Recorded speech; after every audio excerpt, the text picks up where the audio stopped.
ముందుగా 5 సార్లు ఓంకారనాదం చేద్దాం. ఓం.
పరమాత్మకు పరమాత్మ స్వరూపుడైన అందరికీ నమస్కారం.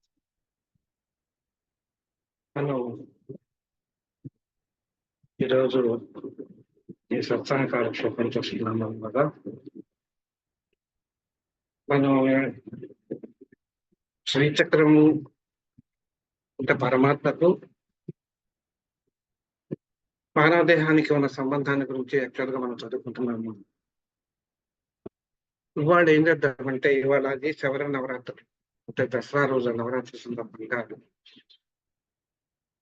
మనకి శాక్తి అమ్మవారి ఉపవాసం అనేటువంటిది ప్రముఖ పాత్ర వహిస్తుంది కనుక ఈ నవరాత్రి సందర్భంగా కొద్దిగా అమ్మవారి గురించి మనం చదువుకుందాం. అంటే ఎప్పుడు కూడా మనకి విశ్వంలో మంచి చెడుకు సంఘర్షణ ఎప్పుడు ఉంటుంది.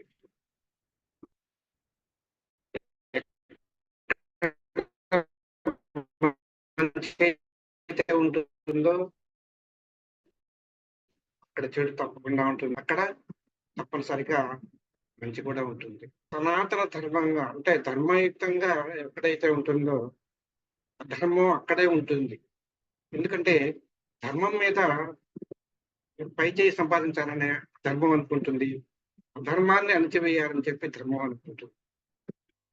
కానీ ఇవన్నీ మానవాతీతంగా జరగాల్సిందే తప్ప మనిషి రూపంలో మనుషులుగా మనం చేయవలసింది చేస్తాం. కానీ ఒక్కొక్కప్పుడు అతీతమైనటువంటి శక్తి సంపన్నమైనటువంటి వాళ్ళు శక్తి సంపన్నమైతే ధర్మాన్ని మనం అధర్మయుక్తంగా దాన్ని జయించడం కష్టమవుతుంది కనుక అలాంటప్పుడు పరమేశ్వరుడు అంటే పరమాత్మ పరమేశ్వరి ఆయా రూపాల్లో అవతరించి మనకి ధర్మరక్షణ చేస్తారు అని చెప్పి మనకి పురాణాలు అనేక రకాలుగా అనేక కథల రూపంలో మనకి చెప్తూ వస్తుంది. ఇక్కడ ఏంటంటే కథల రూపంలో చెప్తూ వస్తున్నారు కనుక మన హిందూ సంప్రదాయంలో మనకి వేదాలు ఉపనిషత్తులు ఇవన్నీ కూడా మనకి ఏం చెప్తున్నాయి, పరమాత్మ స్వరూపాన్ని గురించి చెప్తున్నాయి. కానీ వేదాలు ఉపనిషత్తుల్ని అర్థం చేసుకోలేని వాళ్ళ కోసం అని చెప్పి ఏం చేశారంటే పురాణ రూపంలో తీసుకొచ్చారు. ఆ పురాణాల్లో ఏం చెప్తారంటే కథల రూపంలో చెప్తారు. అంటే ఒక భగవంతుడు ఒక పరమాత్మ స్వరూపుడు ఇలాంటి అవతారాలు అవతరించి దుష్ట సంహారం చేశాడు, ఇలా పరమేశ్వరి ఇలా దుష్ట సంహారం చేసిందని కథల రూపంలో మనకి ఎవరి నుంచి చెప్తారు పురాణాల్లో. మనకి ఏ పురాణం తీసుకున్నా కానీ కథల రూపంలో మనకి మంచిని ఉద్దేశించి చెప్పేవి కానీ అవి వేరు కాదనమాట. అలాంటి వాటిల్లో మనకి దేవి భాగవతం ఒకటి. అంటే పురాణాలు 18 పురాణాలు ఉన్నాయని చెప్పి మనకి ఆర్యులు చెప్తారు. దాంట్లో ఒకటి దేవి భాగవతం. ఆ దేవి భాగవతం అంతా కూడా శాక్తేయం గురించి. శాక్తేయము అంటే అమ్మవారి యొక్క పూజ అమ్మవారి యొక్క విశేషాలను గాని, అమ్మవారి యొక్క తత్వం గాని, అమ్మవారి యొక్క అవతారాలు గాని, అమ్మవారి యొక్క వైశిష్ట్యాన్ని వివరించి చెప్పేవన్నీ కూడా వివరించి చెప్పి, ఆమెను ఉపాసించటం గాని, పద్ధతులు గాని, ఆమె యొక్క పూజా పద్ధతులు గాని వివరించి చెప్పేవన్నీ కూడా ఆ పద్ధతులను అవలంబించేటువంటి దాన్ని కూడా చేయమని అంటారు. ఒక్కొక్కప్పుడు మన పురాణం మనకి ఏంటంటే ఇట్లా మనకి చరిత్ర మనం తిరిగేస్తుంటే పురాణాలని తిరిగేస్తుంటే ఒక్కొక్కసారి కొన్ని సందర్భాల్లో పరమేశ్వరుడే కాదు, అంటే విష్ణుమూర్తే కాదు, అంటే బ్రహ్మ సృష్టికర్త, లయకర్త శివుడు అండ్ పోషణకర్త మహావిష్ణువు అని మనకు తెలుస్తుంది. దాంట్లో బ్రహ్మావతారాలు దుష్ట శిక్షణ చేశాడని మనకి ఎక్కడ చెప్పలేదు, కానీ దుష్ట సంహారం చేశాడని చెప్తారు. శివుడు దుష్ట సంహారం చేశాడని చెప్తారు. కనుక ఆ పరంగా చేసుకుంటే మనకి ఆ శివుడి యొక్క తత్వాలంతా మనకి వివరించేటువంటిది ఎక్కువ వివరాలు మనకు కావాలంటే విష్ణు పురాణంలో మనకు కనిపిస్తుంది. అంటే మిగతా వాటిలో కనిపించదని కాదు నా ఉద్దేశం. ఎక్కువగా మనకు కనిపించేది ఆ 2 పురాణాల్లో మనకి ఎక్కువగా కనిపిస్తుందని చెప్తున్నాను. అలాగే అమ్మవారి గురించి తత్వాన్ని గురించి మిగతా దాంట్లో ఉన్నా కానీ మనకి ఎక్కువగా కనిపించేది దేవి భాగవతంలో కనిపిస్తూ ఉంటుంది. ఇప్పుడు వర్తమానంలోకి వద్దాం మనం. ఈ వర్తమానంలో ఇది దసరా అంటే శరన్నవరాత్రుల కాలం. శరన్నవరాత్రులు అంటే ఏంటి మళ్ళీ ఇక్కడ మన సంవత్సరంలో చిట్టాన శ్రవణ నక్షత్రంతో పౌర్ణమి నాడు చంద్రుడు శ్రవణ నక్షత్రంతో కూడుకున్నటువంటి ఏ మాసంలో వస్తుందో దాన్ని ఆశ్వీజ మాసము అంటారు. ఆశ్వీజ మాసం అని అంటారన్నమాట. అలాంటి మాసాన్ని ఆశ్వీజము అనేటువంటి మాసాన్ని మనం ఇక్కడ శరదృతువు అంటారు. ఈ కాలాన్ని మనకి శరదృతువు అంటారు. దీన్నే వర్షాకాలం అని కూడా ఇక్కడ వర్షాకాలం అన్నమాట. ఇది ఈ వర్షాకాలంలో మనకి ఈ శ్రావణ ఈ ఆశ్వీజ శరన్నవరాత్రులు బిగిన్ అవుతాయి అనమాట. ఆశ్వీజ శుద్ధ దశమి పాడ్యం నుంచి ఆశ్వీజ శుద్ధ నవమి వరకు ఈ ఉండేటువంటి ఈ 9 రోజుల్ని శరన్నవరాత్రులు అంటారు. ఎందుకంటే శరత్కాలంలో వచ్చేటువంటి ఈ నవరాత్రులు అంటారు. వీటిని దసరా నవరాత్రులు అని కూడా.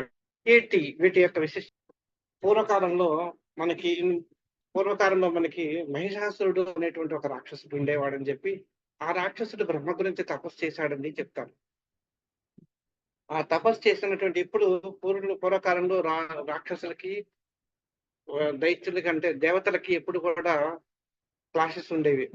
అంటే ఎప్పుడు కూడా వాడికి వైరం ఉండేది అనమాట. అందులో ఇక్కడ మహిషాసురుడు అనేటువంటి ఒక రాక్షసుడు ఉండేవాడని చెప్పి, ఆ రాక్షసుడు దేవతల మీద ఆధిపత్యాన్ని సంపాదించడానికి అని చెప్పి బ్రహ్మదేవుని గురించి తపస్సు చేశాడని చెప్పి మనకి పురాణాలు చెప్తాయన్నమాట. ఆ తపస్సు చేసినటువంటి మహిషాసురుడికి ఒక వరం అడిగాడు. బ్రహ్మదేవుడు ప్రత్యక్షమయ్యాడు. నీకు ఒక వరం కావాలో కోరుకోమని చెప్పాడు. అప్పుడు బ్రహ్మదేవుడిని ఈ మహిషాసురుడు అడుగుతాడు, నాకు మరణం లేకుండా వరం కావాలి అని అడుగుతాడు అనమాట. అది జీవించినటువంటి ప్రతి జీవి కూడా మరణించవలసిందే కనుక అది పని కనుక సమానమైనటువంటి ఇంకొక వరం ఏదన్నా కోరుకోమని చెప్తాడు. వరాన్ని కోరుకోమన్నప్పుడు ఏం జరుగుతుందంటే, ఈ మహిషాసురుడు అనేటువంటి వాడు ఏం అడుగుతాడంటే, స్త్రీలు అమరుడే కనుక వాళ్ళ వల్ల నాకు ఎట్లాంటి ప్రాబ్లం ఉండదు కనుక పురుషుల చేతిలో నాకు వరం చావకుండా ఉండేవంటే వరం ప్రసాదించమని చెప్తాడు అనమాట. పురుషుల చేతిలో వరం పురుషుల చేతిలో చావకుండా వరం కావాలి అనేటప్పుడు అలాగే తదాస్తు అంటాడు అనమాట. అప్పుడు తన మదగర్వంతో విరవీగుతూ అంటే మొత్తం స్వర్గాన్ని అలాంటి దేవతా పట్టణాలన్నింటినీ కూడా ముల్లోకాలని కూడా తన ఆధిపత్యంలో తెచ్చుకుని పరిపాలిస్తూ ఉంటాడు అనమాట.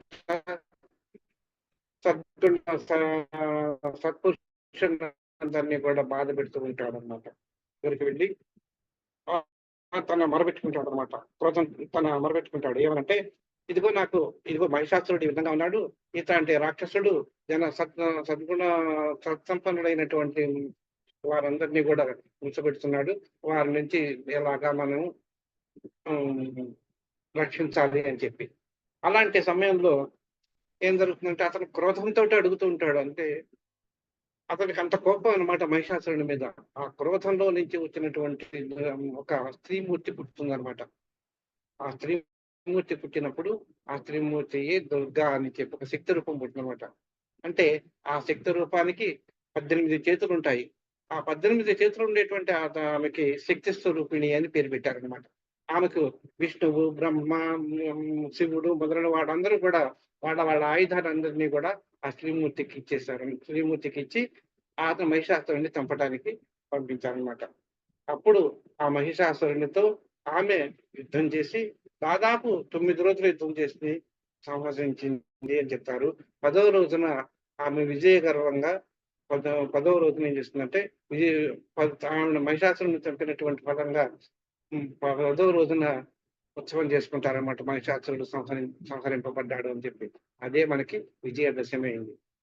అలాగే మనకి రాముల వారు కూడా రావణాసుర సంహారాంతరాన్ని విజయ సూచకంగా విజయదశమి నాడే ఆయన ఇది చేశారు అని చెప్పి చెప్తారనమాట. ఆ విజయదశమి రోజునే ఉత్సవం చేసుకున్నారని చెప్పారు. ఈ విధంగా మనకి పురాణ కాలంలో మనకి ఈ విధమైనటువంటి కథలు ఉన్నాయి. ఇంకొక రకమైనటువంటి కథ ఏంటంటే పురాణాల్లో మనకి దుర్గముడు అనేటువంటి ఒక రాక్షసుడు ఉన్నాడు. ఆ దుర్గముడు అనేటువంటి రాక్షసుని సంహరించడానికి అమ్మవారే అవతరించింది. ఆ అమ్మవారు అవతరించిన దుర్గముడిని సంహరించింది కాబట్టి ఆవిడకి దుర్గా అని పేరు పెట్టారనమాట. ఆమె దుర్గాదేవి అని చెప్పి మనకి చెప్తారనమాట. ఈ విధంగా ఏది ఏమైనా కానీ అమ్మవారి యొక్క హిందూ సంప్రదాయంలో శక్తి స్వరూపుడైనటువంటి మనకి ఇక్కడ అమ్మవారు అనేసరికి ప్రస్తుతానికి ఎక్కడ ఎట్లా తీసుకుంటారంటే శివుని యొక్క భార్య పార్వతీదేవి రూపంగానే మనకు తీసుకుంటారనమాట ఇక్కడ. ఈ సందర్భంలో మనం పార్వతీదేవిగానే మనం భావిద్దాం. ఈ పార్వతీదేవి అవతారాల్లో యొక్క అనేటువంటివి ఆమె సంహారం చేస్తూ ఉంటుంది, రాక్షసులను సంహరిస్తుంది. అంటే దుష్టులను సంహారం చేసి దుష్ట సంహారం చేస్తుందని మనకి చెప్తూ ఉంటారు అనమాట. ఇలాంటి అవతారాల్లో మనకి విజయదశమి ఈ నవరాత్రుల్లో ఆ దుష్ట సంహారం జరిగినటువంటి ప్రతీకగా ఒక్కొక్క అమ్మవారిని ఒక్కొక్క రూపంలో ఒక్కొక్క రోజున ఒక్కొక్క రూపంగా పూజిస్తూ విజయదశమి రోజున పరిపూర్ణ అవతారం అనేటువంటి శ్రీ రాజరాజేశ్వరి దేవిగా మనకు పూజించడం అనేటువంటిది పరిపాటిగా వస్తుంది అనమాట. ఇక్కడ మనకి కొన్ని ప్రదేశాల్లో మనం చూస్తుంటే దుర్గాదేవి యొక్క అవతారాన్ని 9 రూపాల్లో మనకి కొంతమంది చెప్తారన్నమాట. మనం మామూలుగా అయితే మనకి ఇక్కడ మన ఆంధ్రప్రదేశ్‌లో మన తెలుగు రాష్ట్రాల్లో ఎక్కువగా ఏంటంటే మన అమ్మవారి యొక్క రూపాల్ని కొలుస్తూ ఉంటారన్నమాట. 9 రూపాయలు బాల అవతారం మొదలుకొని రాజరాజేశ్వరి అవతారం వరకు బాల, గాయత్రి, అన్నపూర్ణ, లలితాదేవి, మహాసరస్వతి, మహాలక్ష్మి, మహాసరస్వతి, తర్వాత మహిషాసురమర్దిని, రాజరాజేశ్వరి దేవి 10వ అవతారంగా కొలిసి ఇలా 9 రూపాయల్లోనూ 9 రూపాయలు 10వ రోజున రాజరాజేశ్వరి రూపంగా పుడుచుట మన సంప్రదాయంగా వస్తున్నటువంటి పద్ధతి. అలా కాకుండా అమ్మవారిని దుర్గా రూపంలో నవదుర్గులుగా కొలుస్తారనమాట కొన్ని ప్రదేశాల్లో. ఆ నవదుర్గాల్లో ఏంటంటే మొత్తం 9 రోజులు కనుక మొట్టమొదటి 3 రోజులు అమ్మవారిని పార్వతీదేవి అవతారంలోను, రెండవ 3 రోజుల్లోనేమో మహాసరస్వతి అవతారంలోను, మూడవ మహాసరస్వతి అవతారంలోను, అట్లాగే ఆ చివరి 3 రోజుల్లో అమ్మవారిని మహాలక్ష్మి అవతారంగాను కొలవటం మనకి ఇక్కడ తెలుస్తుంది అనమాట. ఇక్కడ అంటే ఈ అమ్మవారు బ్రహ్మ విష్ణు శివాంశులైనటువంటి అవతార రూపంలో మనం తెలుస్తారనమాట. అంటే బ్రహ్మ భార్య అనేటువంటి శక్తి అయినటువంటి సరస్వతీదేవి, విష్ణు అంశ అయినటువంటి భార్య అయినటువంటి మహాలక్ష్మికి, తర్వాత పరమేశ్వరుని భార్యగా ఇక్కడ ఏంటంటే మహాకాళి రూపంగా మనకు చెప్తూ ఉంటారనమాట. ఈ మహాకాళి రూపంలో వీళ్ళ ముగ్గురు యొక్క అవతారాల నుంచి ఈ ముగ్గురు నుంచి కూడా ఒక్కొక్క ఆమె నుంచి ఒక్కొక్క ఇద్దరు వచ్చారనమాట. ఇద్దరు తన అంశాలుగా వచ్చారు కాబట్టి ఆమె ప్లస్ ఇద్దరు ముగ్గురు అవుతారనమాట. అందుకని చెప్పి మొట్టమొదటిగా మొదటి 3 రోజులు ముగ్గురు, రెండవ రోజులు మూడు ఇంకొక అవతారంగాను అట్లా ఆ అంశరూపంలో కలిసి వాళ్ళని నవదుర్గలుగా మనం కొలవటం అనేటువంటిది పరిపాటిగా కొంతమంది జరుగుతుంది. అంటే కొంతమందికి ఈ నవదుర్గలు అనేటువంటి వాళ్ళు ఇలవేల్పుగా కూడా కొంతమందికి కులదేవతగా కొలుస్తూ ఉంటారనమాట. ఈ నవరాత్రులలో కొలవటానికి ఈ నవరాత్రుల్లో ఈ నవదుర్గల్ని గురించినటువంటి మార్కండేయ మహర్షి బ్రహ్మగారిని అడిగితే, ఈ నవదుర్గల గురించి అడిగితే, ఆయన ఒక చిన్న శ్లోకంలో చెప్పారు. "ప్రథమంచ శైలపుత్రి చ దే ప్రథమం శైలపుత్రి చ ద్వితీయం బ్రహ్మచారిణి, తృతీయం చంద్రఘంటేతి కుష్మాండే చతుర్థకం, పంచమం స్కందమాతేతి, షష్టమం కాత్యాయనీతి చ, సప్తమం కాలరాత్రీతి, మహాగౌరీతి చ అష్టకం, నవమం సిద్ధదాత్రి చ నవదుర్గం ప్రతిష్ఠాత్ని నామాని బ్రహ్మణైవ మహాత్మ." అంటే ఇక్కడ ఈ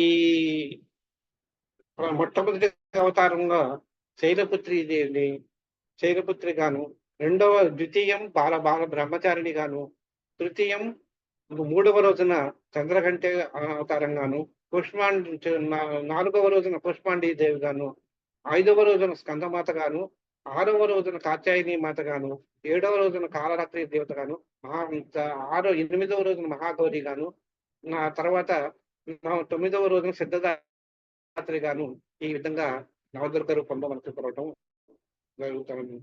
జరుగుతూ ఉంటుంది కొంతమంది కొన్ని చోట్ల. అంటే ఇది ఆయా ప్రాంతాల యొక్క యొక్క ఆచారాన్ని బట్టి, సంప్రదాయాలను బట్టి జరుగుతూ ఉంటుంది. ఎక్కువగా మనకు తూర్పు రాష్ట్రాల్లో అంటే బెంగాల్, తర్వాత అస్సాం రాష్ట్రం, అక్కడ దుర్గాదేవిగా ఎక్కువగా కొలవటం అనేటువంటిది జరుగుతూ ఉంటుందన్నమాట. అలాగే వెస్ట్ లో కూడా దుర్గాదేవిగానే కొలుస్తారు. ఎక్కువ మంది కొలుస్తూ ఉంటారు అనమాట. ఇక్కడ కూడా మన ఆంధ్ర రాష్ట్రంలో కూడా మనకి కనక దుర్గాదేవి రూపంలో మనకి ఎక్కువగా మన విజయవాడకి అందరికీ ఎలా నిర్వహిస్తుంది కనుక కొంతమందిని అక్కడ కొలుస్తుంటారు. కానీ ఇక్కడ ఏంటంటే ఏ రూపమైన శక్తి రూపం అయినా కానీ అమ్మవారిని వివిధ రూపాల్లో కొలవటం అనేటువంటిది ఈ నవరాత్రుల్లో ఉన్నటువంటి విశేషం అనమాట. ఇక్కడ మొట్టమొదటి అంటే మన నవదుర్గల గురించి చదువుకుంటున్నాం కనుక ఈ నవదుర్గ యొక్క ప్రస్తావన మనకి దుర్గా సప్తసతి అనేటువంటి గ్రంథంలో కూడా మనకి ఈ విశేషం మనకి కనిపిస్తుందన్నమాట. వీళ్ళని ఏ విధంగా కొలవాలి, ఏ విధంగా మనల్ని ఆరాధించుకోవాలి, ఉపాసించుకోవాలి అనేటువంటి విశేషాలతో కూడుకున్నటువంటి గ్రంథం దుర్గా సప్తసతి. దాంట్లో మొట్టమొదటి అవతారం శైలపుత్రి. ఈ శైలపుత్రి ఈవిడ కూడా మొట్టమొదటి దుర్గా అవతారం అన్నమాట. ఈవిడ ఎక్కడ ఎలా అవతారం, ఈ అవతార రహస్యం ఏంటంటే, పరమేశ్వరుడికి మొట్టమొదటగా సతీదేవి అనేటువంటి పార్వతీదేవిని వివాహం చేసుకోక ముందు ఆవిడకి సతీదేవి అనేటువంటి ఒక కార్యం ఉండేది. ఆవిడ దక్ష ప్రజాపతి యొక్క కూతురు అన్నమాట. ఆ దక్ష యొక్క ప్రజాపతి ఒకసారి దక్షుడు పరమేశ్వరుడు అల్లుడే తన పుత్రికను పెళ్లి చేసుకున్నాడు కనుక, సతీదేవిని పెళ్లి చేసుకున్నాడు కనుక పరమేశ్వరుడు అల్లుడు అవుతాడు అనమాట. అక్కడి నుంచి ఏంటంటే అల్లుడే కదా అనే ఒక రకమైనటువంటి చిన్న భావన ఆ దక్ష ప్రజాపతికి ఉన్నదనమాట. అందుచేత వాడిద్దరికి ఎప్పుడు కూడా ఒక వైరము అనేటువంటిది ఉండదు అనమాట. అంటే పరమేశ్వరుడు ఏమనుకుంటాడు, నేను త్రిమూర్తులలో ఒకడిని కనుక నేను అధికుడిని ఆయన అనుకుంటాడు, నేను మామగారిని కనుక నేనే అధికుడిని అని ఈయన అనుకుంటాడు. వాడిద్దరి మధ్య అలా వైరం పెంచి పెరుగుతూ వచ్చిందనమాట. ఇలా జరుగుతుండగా ఒక్కసారి ఈ దక్ష ప్రజాపతి ఏం చేస్తాడంటే ఒక యజ్ఞం సంకల్పిస్తాడు.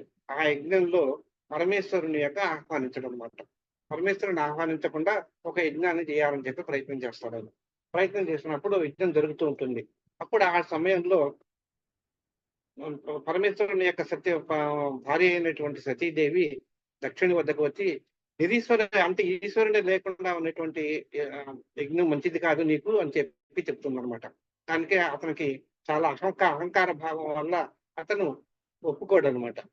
అది గర్విస్తుంటే అది అలా యజ్ఞం జరిపించాల్సిందేను అని నానా దూషణలు పలుకుతూ ఉంటాడు అనమాట. అప్పుడు ఈ సతీదేవి అటు భర్త దగ్గరికి వెళ్ళలేక ఇటు తండ్రి చేత తిరస్కరింపబడి తన అగ్నికి ఆహుతైపోతుందన్నమాట.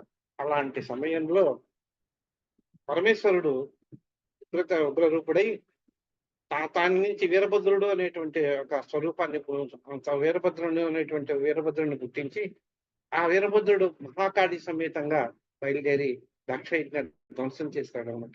ఆ యజ్ఞ అందుకని ఎప్పుడు కూడా ఆడవాళ్ళు బొటన వేలుతోటి కింద నేల మీద రాయకూడదు అని చెప్తారనమాట. అట్లాగే ఇక్కడ ఏం జరుగుతుందనమాట, ఇలా అగ్నిలో దహించుకున్నటువంటి ఈ ఈ యొక్క అమ్మవారు అక్కడ అప్పుడేం చేస్తాడంటే పరమేశ్వరుడు ఈ యజ్ఞ ఈ మళ్ళీ వీడిని శాంతిస్తాడనమాట. అప్పుడు ఈ దక్షుడి తలకాయ నరికేస్తాడు వీరభద్రుడనమాట. అలాంటి సమయంలో ఏం జరుగుతుంది మళ్ళీ పరమేశ్వరుని ప్రార్థించగా, ఆ పరమేశ్వరుడు మళ్ళీ శాంతయుతుడై అతనికి మేక తలకాయం చేసి ఆ యజ్ఞాన్ని జరిపించమని చెప్తాడనమాట. అప్పుడు ఆ యజ్ఞం ఆ విధంగా పరిపూర్తి అయిన తర్వాత తన యొక్క స్వరూపాన్ని పరమేశ్వరుడు అతనికి ప్రసాదిస్తాడనమాట. ఇలా ఆ సతీదేవి యొక్క శరీరాన్ని పరమేశ్వరుడు భుజం మీద వేసుకొని శివతాండవం చేస్తాడనమాట. ఆ శివతాండవానికి ముల్లోకాలు దద్దరిల్లిపోతూ ఉంటాయన్నమాట. అలాంటి సమయంలో ఏం జరుగుతుందంటే ఈ విష్ణుమూర్తిని ప్రార్థిస్తారు అప్పుడు దేవతలందరూ కూడా. అప్పుడు విష్ణుమూర్తి ఏం చేస్తాడంటే తమ సుదర్శన చక్రంతో ఆమె సతీదేవి యొక్క శరీరాన్ని ఖండాలు చేస్తాడనమాట. 108 ఖండాలు చేస్తాడనమాట. ఆ 108 ఖండాలు వివిధ ప్రదేశాల్లో పడతాయన్నమాట. ఆ ప్రదేశాల్లో పడినటువంటివి ఒక్కొక్కటి ఒక్కొక్క శక్తిపీఠంగా తయారైందని చెప్తారన్నమాట. అలా అగ్నికి దాహుతైనటువంటి సతీదేవి మరుసటి మరుసటి ఇంకొక జన్మ ఎత్తుతుందనమాట. ఎందుకంటే ఆమె శివుని అర్ధాంగి కనుక, ఆమె యొక్క శివుని యొక్క సొత్తు కనుక ఆవిడ మళ్ళీ శివుణ్ణి పెళ్లి చేసుకోవాలి అనుకుని ఆవిడ ఏం చేస్తుందనమాట, హిమవంతునికి పుత్రికగా పుట్టిందనమాట. ఆ పుత్రికగా పుట్టినప్పుడు ఆ ఆమెకి ఉమా అనేటువంటి నామకరణం చేస్తారనమాట. ఆ ఉమాయే శైలపుత్రి. అంటే పర్వతరాజు యొక్క కుమార్తె. శైలము అంటే పర్వతము, పుత్రి అంటే పుత్రిక, కుమార్తె. కనుక శైలపుత్రి అంటే పర్వతరాజు యొక్క కుమార్తె కనుక ఆమెకు శైలపుత్రి అనేటువంటి పేరు వచ్చిందనమాట. ఈ యొక్క శైలపుత్రి దేవికి కుడి చేతిలో త్రిశూలం ఉంటుంది, ఎడమ చేతిలో కమలం ఉంటుంది. ఈ కమలం ఉంటుంది. ఈవిడ తలపై ఒక చంద్రవంకను ధరించి ఉంటుందన్నమాట. ఈమెకే శైలపుత్రికే శైలపుత్రి అనేటువంటి పార్వతి, హైమవతి అనేటువంటి వేరే పేర్లు కూడా ఉన్నాయన్నమాట. ఈవిడ యొక్క మహిమలు అనంతంగా ఉంటాయి. ఈమెని గురించి ఏది కోరుకున్నా నెరవేరుతుంది అనేటువంటిది ఒక విశ్వాసం. అంటే ఇక్కడ ఏంటంటే ఈమెను గురించి చెప్పుకోవాలి అన్నప్పుడు ఈమె ఋతు చక్రానికి అధిష్టాన దేవత ఈ శైలపుత్రి దేవి. ఈవిడ ఎప్పుడు కూడా ఈమె వాహనం నంది వాహనం మీద కూర్చుంటుంది. మూలాధార చక్రం యొక్క అధిష్టానంలో దేవత అనమాట ఈవిడ. ఈ అమ్మవారు లౌకికంగా ఈవిడ హిమవంతుని భార్య అయినా ఆవిడ యొక్క అక్కడి నుంచి భర్త శివుని యొక్క వెతుక్కుంటూ ఆవిడ బయలుదేరింది అనమాట, ప్రయాణించింది కనుక ఆవిడ శైలపుత్రి దేవి అవుతుంది అనమాట. ఈవిడ మూలాధార చక్రాన్ని జాగృతం చేసేటటువంటి ఈవిడ కనుక ఉపాసిస్తే మూలాచక్రం జాగృతం అవుతూ ఉంటుంది. ఈ మూలాచక్రానికి ఒక అదృష్ట దేవత అని మనం చెప్తున్నాము. యోగపరంగా చూసినట్టయితే ఈ శరన్నవరాత్రుల్లో మొదటి రోజు చాలా పవిత్రమైనటువంటి రోజు, చాలా కీలకమైనటువంటి రోజు. ఈమె ప్రకృతి స్వరూపిణి. ఈవిని గనక ఆరాధించి, అంటే ఎప్పుడైతే మనకి మనం ధ్యానం చేసినప్పుడు మనకి మూలాధార చక్రం జాగృతం అవుతుందో, ఆ జాగృతం చేసినప్పుడు మనం పరమాత్మ స్వరూపానికి ప్రయాణం ఆరంభ కాలం అని మనకు అర్థమవుతుంది అనమాట. ఈ ఆశ్వేజ శుద్ధ పాడ్యమి నాడు మనం ఈ విధంగా అమ్మవారిని ఉపాసించి సస్వరూప జ్ఞానాన్ని, ఆధ్యాత్మిక స్థానాన్ని మనం నిలుపుకున్న వాళ్ళం అవుతాము. ఈమె యోగపరంగా మనం చెప్పాలి అంటే ఈ శైలపుత్రాదేవిది పృథ్వీ తత్వము. ఈవిడికి సందర్భ శుద్ధి, గుణం, గ్రహణం, భేద శక్తులతో ఈమె ప్రకాశిస్తూ ఉంటుంది అనమాట. ఇది శైలపుత్రి దేవి గురించి అనమాట. ఇక రెండవ అవతారం ఈమెని దుర్గాదేవి. మొదటి రోజు దుర్గా అవతారంగా కొంతమంది పిలుస్తూ ఉంటారు. ఇక రెండవ రోజు బ్రహ్మచారిణి, రెండవ అవతారం బ్రహ్మచారిణి. ఈ బ్రహ్మచారిణి ఈ పార్వతీదేవి హిమవంతుని పుత్రిగా పుట్టినప్పుడు ఆవిడ ఏం చేస్తుందంటే శివుని భర్తగా పొందాలి అని చెప్పి బ్రహ్మచారిణిగా ఉంటూ శివుని ఆరాధిస్తూ ఉంటుంది అనమాట. ఆరాధించినప్పుడు ఆమె కుడి చేతిలో కుడి చేతి జపమాల ఉంటుంది. ఎడమ చేతిలో కమండలం ఉంటుందన్నమాట ఈవిడకి. ఈవిడ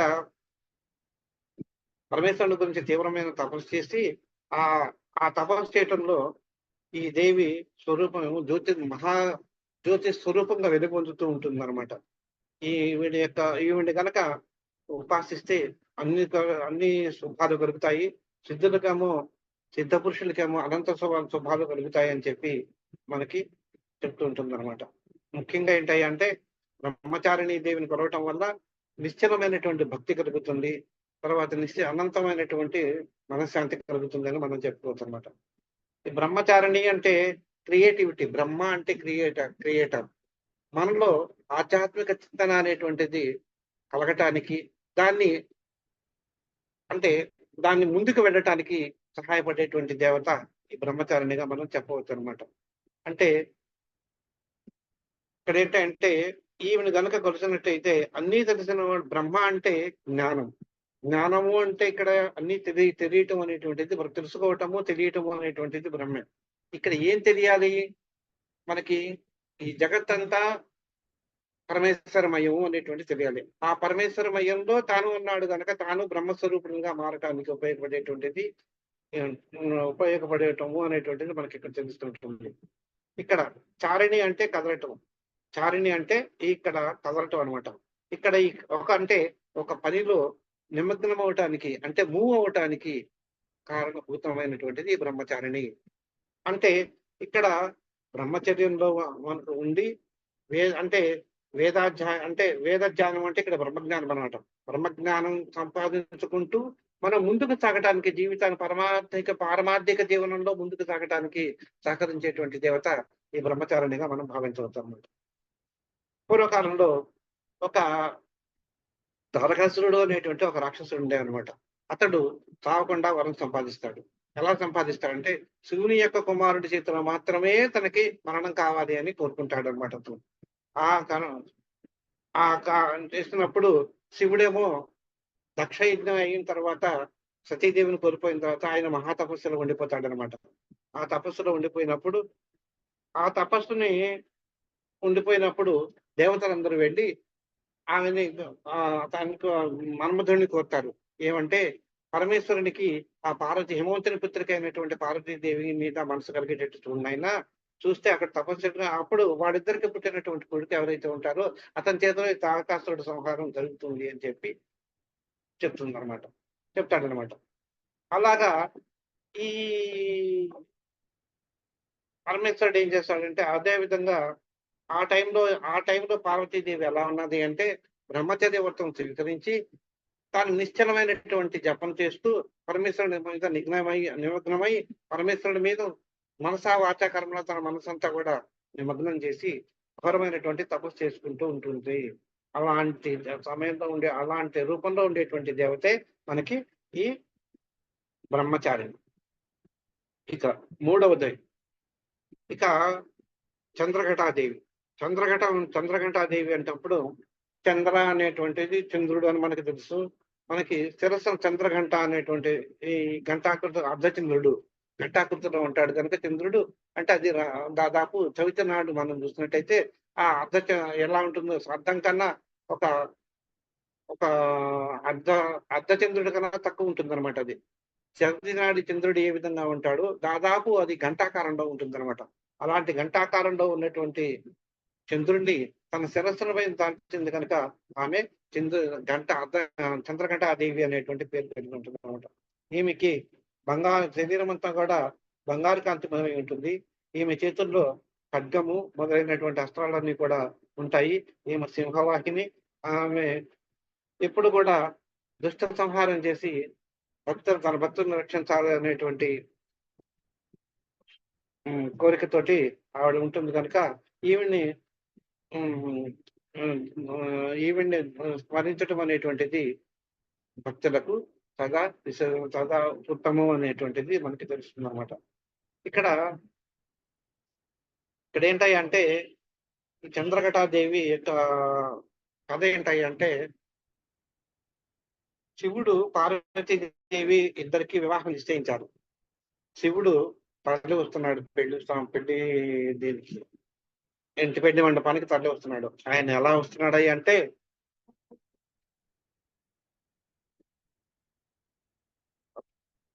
ఆయన ఎలా వచ్చాడయ్య అంటే భూత ప్రేత పిశాచ గణాలన్నీ కూడా వెంటబెట్టుకొని అతను వచ్చాడనమాట ఆయన. భూత ప్రేత పిశాచాలన్నీ కూడా వెంటబెట్టుకొని ఆ కళ్యాణ మండపానికి తరలి వస్తున్నాడు.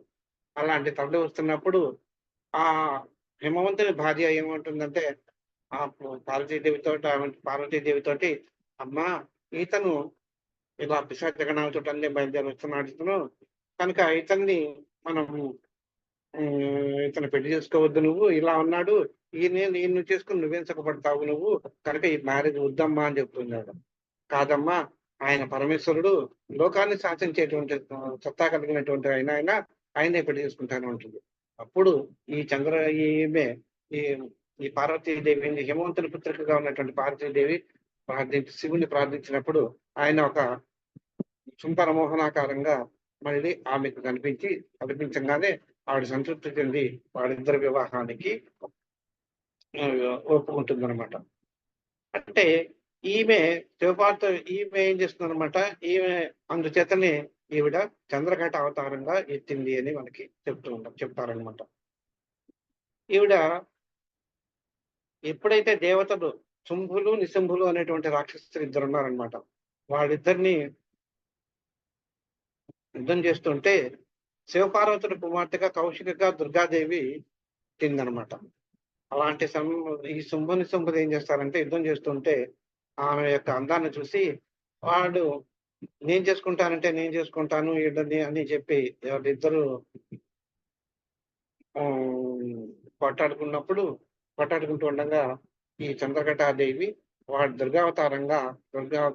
దుర్గా స్వరూపంగా వాళ్ళిద్దరిని సంహరించింది అని చెప్పి ఒక కథనం అనమాట. ఈ విధమైనటువంటి ఇది లేకుండా ఈ విధమైనటువంటి కథనం మనకి ఒక రూపంలో మనకి దీంతో కనిపిస్తుంది. ఈ చంద్రఘటాదేవి ఎట్లా ఉంటుందంటే ఒక చేతిలో శూర్ణం ఉంటుంది, ఒక చేతిలో గద ఉంటుంది, ఒక చేతిలో ధనుర్బాణం ఉంటుంది, ఇంకో చేతిలో ఖడ్గం ఉంటుంది, ఇంకో చేతిలో కమండలం ఉంటుంది, ఇంకొక చేతిలో హస్తం, ఇంకొక చేతిలోనేమో అభయ ముద్రతో ఉండి ఈ చంద్రఘటాదేవి పులి మీద కూర్చొని ఉంటుంది. పులి మీద కానీ లేకపోతే సింహవాహిని కానీ ఉండి మొత్తం 8 చేతులతో కూడి ఉన్నటువంటిది ఈ చంద్రఘటాదేవి. ఈ అమ్మవారు ధైర్యాన్ని ఇస్తుంది అనమాట. ఈ నిజానికి ఎప్పుడు ఈవిడికి కోప స్వరూపిణి అయినా రుద్రస్వరూపిణి అయినా కానీ, అంటే ఉగ్రస్వరూపం అయినా కానీ కానీ ఆవిడ ఎప్పుడు కూడా ప్రశాంత వదనంతో మనకి భక్తులకి దర్శనం ఇస్తూ ఉంటుంది అనమాట. ఈ అమ్మవారే చండీ చాముండి అని కూడా, ఈ అమ్మవారిని చండీ అని కానీ చాముండి అని కూడా పిలుస్తూ ఉంటారన్నమాట. ఇలాంటి అమ్మవారిని ఉపాసించేటువంటి వాళ్ళల్లో ఎక్కువగా దైవత్వం ప్రస్ఫుటీకరణ ఉంటుంది, మహా తేజస్సుతోటి వాళ్ళు ప్రకాశిస్తూ ఉంటారు అని చెప్పి మనకి చెప్తుంటుందన్నమాట. అంతేకాకుండా ఈమెను పూజించేటువంటి భక్తులకు ప్రశాంతత, జ్ఞానం, ధైర్యం ఇవన్నీ కూడా వాళ్ళకి కలుగుతాయి అని చెప్పి మనకి శాస్త్రాలు మనకి చెప్తున్నాయి అన్నమాట. అలాగే తర్వాత అవతారమైనటువంటి కుష్మాండాదేవి, ఈ కుష్మాండాదేవి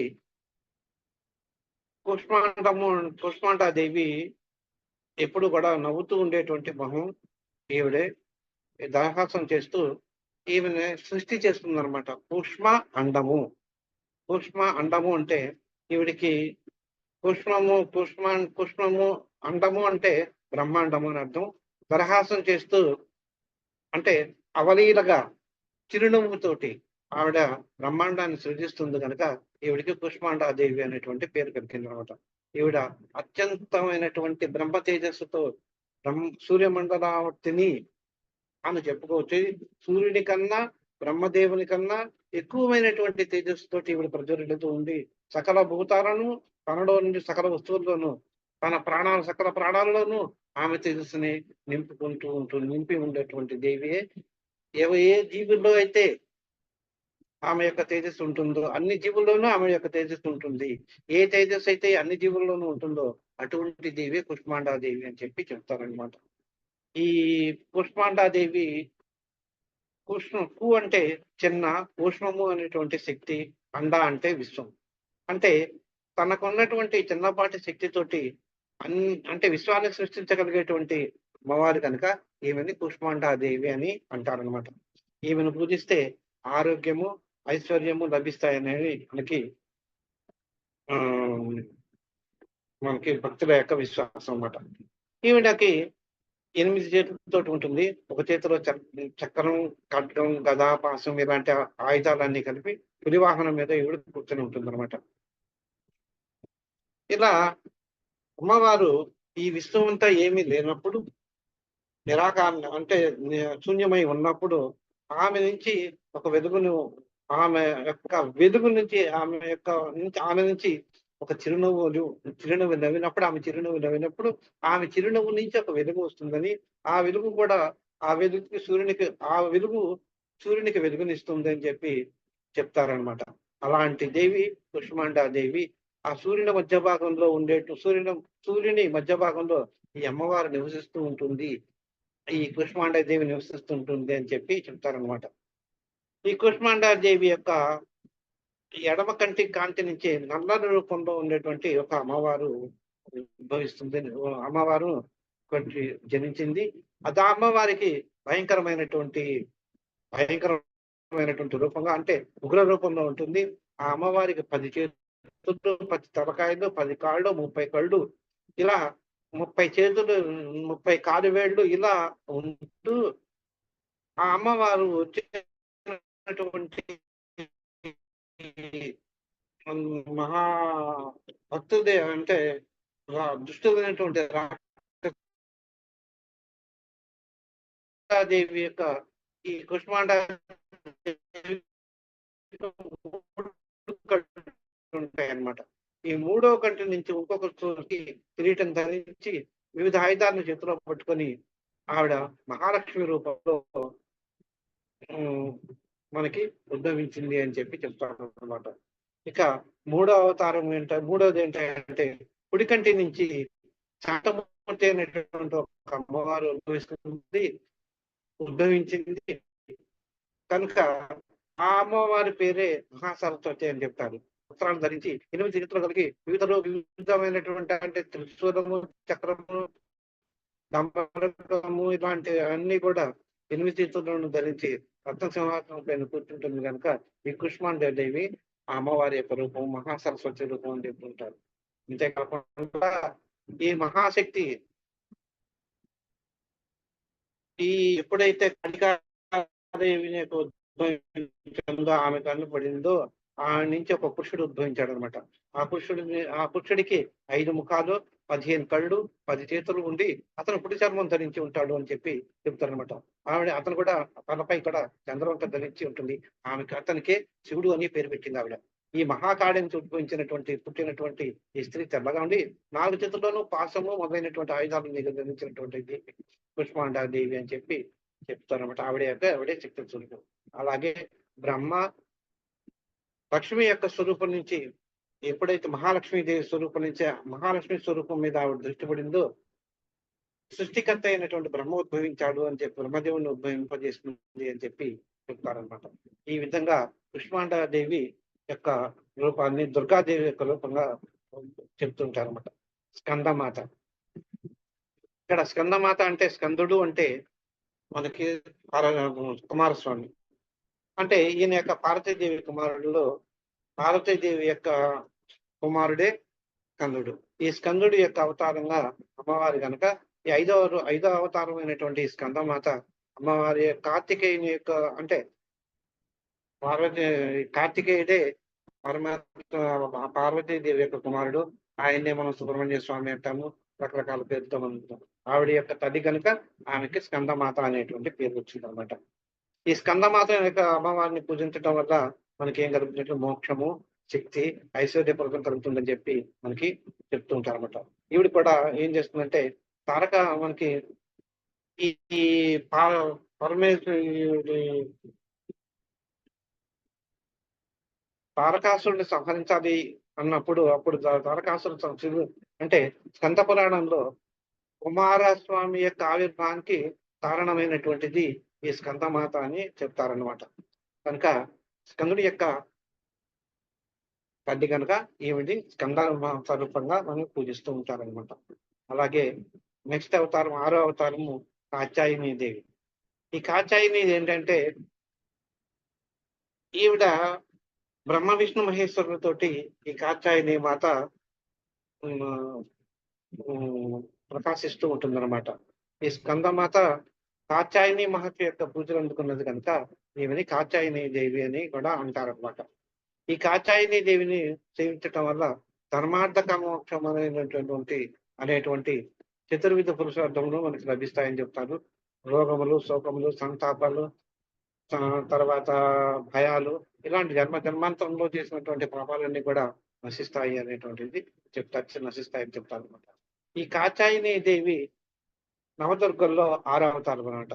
ఈ అవతారంలో మనకి ఈవిడ యొక్క ప్రస్థానం మనకి యజుర్వేదంలో తైత్తరీయ అరణ్యకంలో వస్తుందన్నమాట ఈమె యొక్క ప్రస్తావన.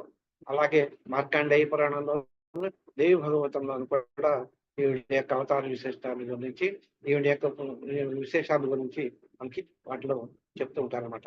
ఇక 7వ అవతారమైనటువంటి కాళరాత్రి అవతారం.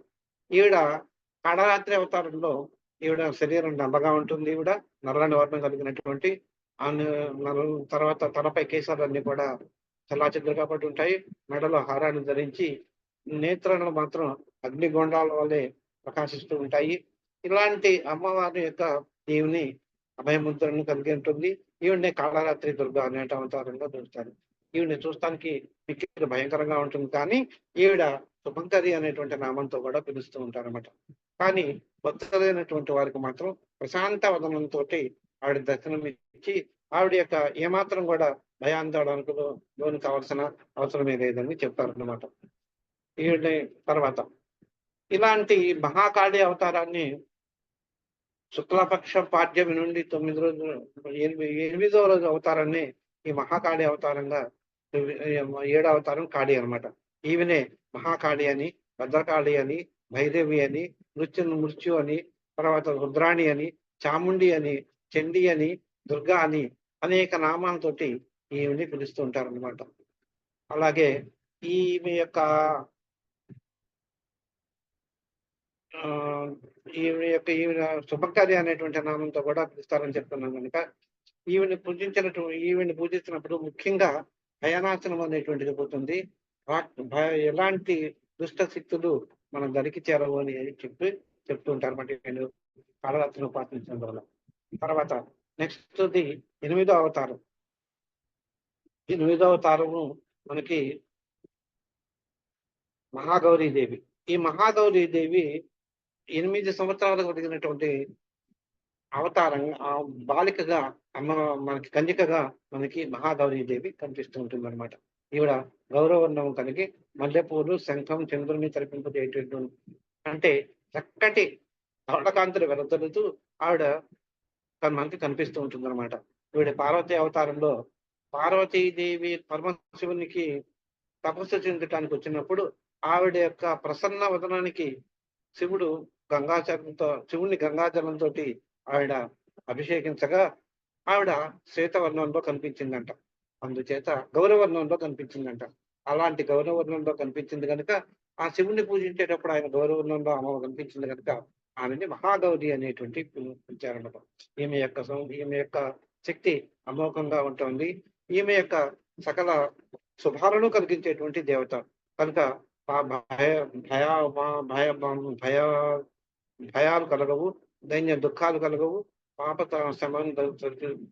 పాపాలు శమిస్తాయి అని చెప్పి మనకి చెప్తూ ఉంటారు అన్నమాట ఈమెను పూజించినందువల్ల.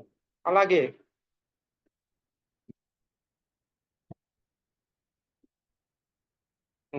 ఈవిడ తర్వాత అవతారం మనకి 9వ రోజున మనకి సిద్ధిదాత్రి. ఈవిడేంటంటే ఈవిడ పరమేశ్వరుడి యొక్క ఈవిని సకల సిద్ధులు అన్ని రకాలైనటువంటి సిద్ధులను పొందడానికి తల్లి కనుక ఈవిడ్ని సిద్ధిని ప్రసాదించే తల్లి కనుక ఈవిడ్ని సిద్ధిదాత్రి అని అంటారన్నమాట. పరమేశ్వరుని సేవించటానికి సాధారణ భక్తులే కాదు, మోనీశ్వరులు, తర్వాత ఋషులు, మహర్షులు, సిద్ధులు అనేక మంది సేవిస్తుంటారు పరమేశ్వరుని. అలాంటి ఇప్పుడు సిద్ధులు ఎవరైతే ఉంటారో ఆ సిద్ధుని శివుని అర్ధభాగంలో ఉంటుంది కనుక పార్వతీదేవి అమ్మవారు, ఆ అమ్మవారి యొక్క పరమేశ్వరుడు సిద్ధులకు వరమిచ్చేటప్పుడు, ఆయన సిద్ధులుగా వరమిచ్చేటప్పుడు ఆయనలో ఉండేటువంటి ఈ అమ్మవారు సిద్ధదాత్రిగా మారి ఆ సిద్ధులకి వాళ్ళకి కావలసినటువంటి వరాలను ప్రసాదిస్తుంది కనుక ఆమె సిద్ధిదాత్రి అనే పేరు పొందింది అని చెప్పి చెప్తారనమాట. ఈమె ఈమెను సేవించడం వల్ల పారమార్థిక మనోరథాలన్నీ కూడా సఫలమవుతాయి అని చెప్పి, తర్వాత మోక్ష ప్రాప్తి కలుగుతుంది అని చెప్పి మనకి చెప్తూ ఉంటారనమాట. అలాగే ఈవిడ తామర పువ్వులో కూర్చుంటుంది అని చెప్పి, ఒక చేతిలో కమలము, రెండో చేతిలో గద, ఇంకో చేతిలో సుదర్శన చక్రము, ఇంకో చేతిలో శంఖము, ఇలాంటి ఆయుధాలను ధరించి ఈవిడ ఉంటుంది. ఈవిడ బ్రహ్మజ్ఞానాన్ని ప్రసాదించేటువంటి దేవత కనుక ఈవిడ సిద్ధదాత్రి అని అంటారనమాట. ఇది మనకి మన ఈ 9 నవదుర్గల గురించినటువంటి ఒక చిన్న క్లుప్తంగా నవదుర్గల గురించి మీకు పరిచయం చేశాం. వీళ్ళందరూ కూడా మనకి ఇది ఒక నవదుర్గలుగా చెప్పటం ఒకటి. ఆ తర్వాత నవదుర్గలుగా ఇంకొక రూపంలో అమ్మవారిని మహా దుర్గా సప్తశతిలో మహాలక్ష్మి, మహాకాళి, మహాసరస్వతి, నంద, శాకంబరి, భీమ, రక్తదత్తిక, దుర్గా భ్రామరి అనేటువంటి రూపాల్లో కూడా మనకి దుర్గా సప్తశతిలో చెప్తుంటారు. అంతేకాకుండా మనకి ఇంకా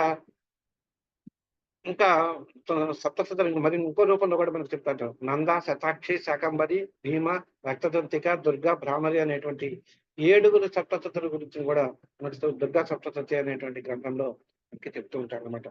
ఈ విధంగా మనం ఈ దుర్గా నవరాత్రుల సందర్భంగా మనకి నవదుర్గల్ని మనం పరిచయం చేసుకున్నాం. క్లుప్తంగా పరిచయం చేసుకున్నాం, వివరంగా కాదు.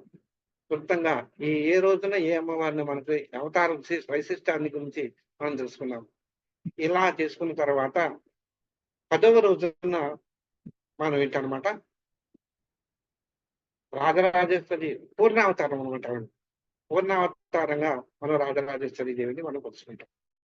అంతేకాకుండా ఈ అమ్మవారి యొక్క కొలవటంలో కొంతమంది ఏం చేస్తారంటే, అమ్మవారిని మొట్టమొదటి రోజు నుంచి రెండేళ్ల పిల్లకని బాలాదేవి గాను, అట్లా వేరు రూపాల్లో 9 రోజుల్ని 9 అంటే ఒక్కొక్క రోజుకి ఒక్కొక్క ఏడాది. ఒక రోజున రెండో ఏళ్ల పిల్లని, రెండవ రోజున 3 ఏళ్ల పిల్లని, అలా చేసుకుంటూ వచ్చి దాదాపు 10 సంవత్సరాలు వచ్చేసరికి 9వ రోజు అయిపోతుంది కనుక ఇలాంటి పిల్లలందరినీ కూడా అమ్మ కూర్చోబెట్టి అమ్మవారి రూపంగా పరవటం అనేటువంటిది అవతారంగా ఉంటుంది అనమాట. అలాగే మనకి ఇక్కడ కుమారి పూజ అనేటువంటిది ఒకటి ఉంటుంది అనమాట. ఆ అమ్మవారి పూజ, అమ్మవారిని అంటే స్త్రీని అమ్మవారి స్వరూపంగా కూర్చోబెట్టి వివాహం కాని స్త్రీని కుమారి దేవతా స్వరూపంగా కొనటం అనేటువంటిది కూడా ఉంటుంది అనమాట. అంటే ఏది ఏ విధంగా జరిగినా కానీ మనకి చిన్న బాలికైనా కానీ పెద్దవాళ్ళైనా కానీ అమ్మవారి రూపంగా వాళ్ళని కొలవటం అనేటువంటిది మనకి సంప్రదాయంగా వస్తున్నటువంటిది. అంటే దీనివల్ల మనకి తెలుస్తున్నది ఏంటంటే, మనకి స్త్రీకి అత్యంత గౌరవం ఇచ్చి ప్రకృతి స్వరూపిణిగా మనకి రూపాన్ని కల్పించి మనకి స్త్రీని ఆరాధించమనేటువంటి మూల ప్రకృతి రూపంగా మనం ఆరాధించమని చెప్పి మన శాస్త్రాలు మనకు చెప్తున్నాయి. దానికి సందర్భంగా మనకి ఇలా అమ్మవారి రూపంలో మనం స్త్రీని పరిచయం చేసుకుంటూ అమ్మవారిగానే వాళ్ళని కొలుస్తూ అమ్మవారి రూపంగానే స్త్రీ కూడా అమ్మవారి రూపాన్ని మనం కొలవటం జరుగుతుంది అనమాట. వాటికి సముచితమైనటువంటి గౌరవాన్ని మనకి ఇస్తున్నాం. అంటే ఇక్కడ మనం గౌరవించాల్సింది ఇక్కడ మనం చెప్పాల్సింది ఏంటంటే, ఏది ఏ రూపంలో ఉన్నా కానీ మానవులలో ఉండేటువంటి దుష్ట గుణాలు అనేటువంటి కామక్రోధ అనేటువంటి దశావతారాలు, 10 గుణాలు ఉన్నాయి మనలో, అవలక్షణాలు.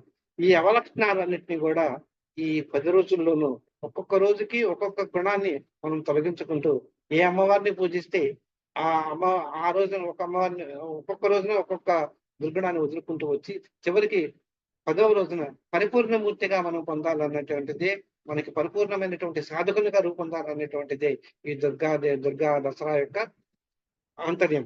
కనుక మనం కూడా మనలో ఉండేటువంటి సాధన చేత మనం సాధన చేస్తూ అది మనలో ఉండేటువంటి దుర్గుణాలన్నిటిని కూడా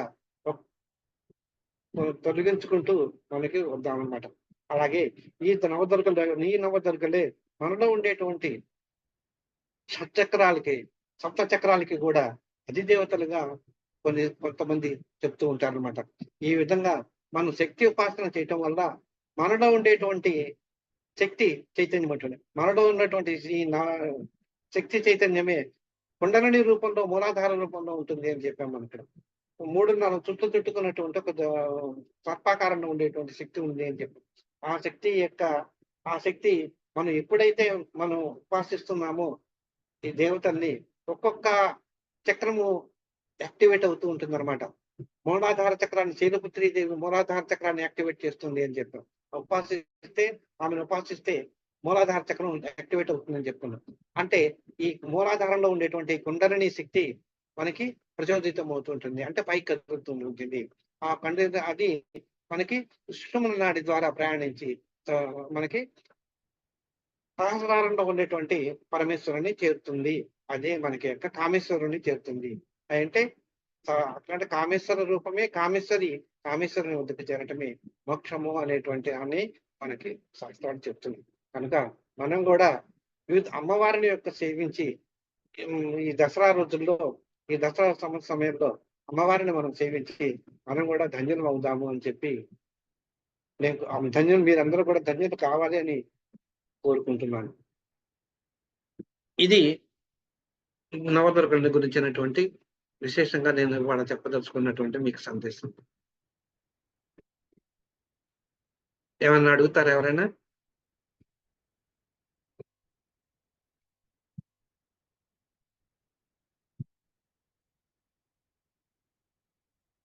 ఏమండి స్వస్తి చెప్పానా?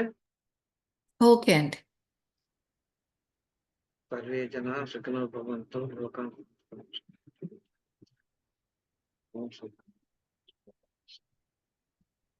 చూడండి.